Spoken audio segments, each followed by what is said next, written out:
اهلا يا محمود. حلوه اهلا دي. بتعمل ايه يا محمود دلوقتي؟ الساعه 1 بالليل. استنى اقول لك كام بالظبط. ايوه ايوه الساعة 1. الساعه 1 بالليل بتعمل ايه؟ جيت من بورسعيد، من راس البر لبورسعيد. ليه؟ أهو زهقت كده، شويه؟ اهو كده زهقت من راس البر. ترع. وانت تيجي تغير شويه وتقعد هنا شويه؟ بس اسكتك ما اقولكش بقى عشان تيجي من هناك لغايه هنا تعمل ايه. اه موضوع كبير ايوه. كبير. اول حاجه تيجي تنزل تركب من موقف في راس البر عشان تركب لبورسعيد. هو سهل، المسافه 70 كيلو. ده اقل من 70. اه، هي المشكله ان العربيه في راس البر ما بتحملش، يعني ما فيش زباين. بتقعد معاها موال. فسبتها وركبت دمياط مطر. ونزلت مطر. من مطري خدت عربيه لغايه اسمها عربيه الحرس.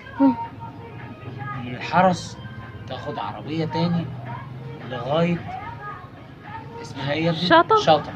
وشاطئ دي تنزل الاخر عند الموقف ده تركب منه بورسعيد. عربيه جميله قوي ب 18 جنيه. 18 جنيه عشان تيجي بورسعيد. يعني بتتشحطط 4 مواصلات من راس البر المعفنه دي عشان تيجي بورسعيد اللي هي 50 60 كيلو. وحسبي الله ونعم الوكيل. بس وقاعد دلوقتي على البحر بالليل؟ الساعه 1. بس حلوه يعني، حلوه يعني. لا حلو، بورسعيد حلو. انت بتحبها؟ ممتاز. ايوه انت جبت الشاشه. بس فمشوار كله مقاسي، كله حرس وشطط. الساعة 1 بالليل نراعي ان مفيش بني ادمين. بس دي رحلتك من دمياط لبورسعيد يا محمود؟ رحلة الناس. اهو بتجرب. محدش يجي راس البر في الصيف. لا كل الناس تيجي تقول لك راس البر ترعى والبلد ذات نفسها. محدش يقول لي انت واخد مكان وحش البلد كلها مليانه صراصير بتطلع عليك كده، صراصير. البلد كلها صراصير تقريبا بقى، انت فاهم؟ طلخه وبلخه وبلاش يا عم نتكلم. يعني البلد كلها فيها صراصير.